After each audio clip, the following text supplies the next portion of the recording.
કેવા માંગુ કે એમ બોલે છે વાઇટથી બચ નામ છે ને બીજા બધા ખેલાડીએ પોતાના મનથી અંદરમાં પડી મળવાનું છે ને ફિલ્ડિંગ એવી રીતના કરો એક બીજો ધારો કે એક માણસ થ્રો મારી તો બીજા એક કીપરની પાસે આવી જવાનું પેલો કીપર એકલો પડી જાય કીપરને પછી ટેન્શન આવે આથી પણ આપો બીજી એક ઓફલાઈન નહીં જવાનું આ બહારથી ગમે તે બોલે આપણે બહારની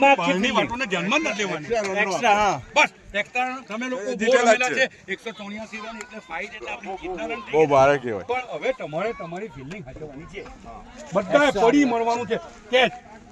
જઝાકલ્લા જા કેચ પકડજો નાડી તું બેટા તારી રીતના આજે કેચ પકડ નાડે આજે તારા 100% પરફોર્મન્સ છે કીપરમાં મારે એફર્ટ જોઈએ આજે બરાબર 10 છે હા ટીમમાં થોડા થોડા લેજે 10 ખેલાડી અલગ છે તું એકલો અલગ છે 10 નું તારે ગણત કરવાની છે તું તમારી કઈ કીપરમાં છે તું કહી શકી કે હનીફભાઈ અને આટલે લ્યો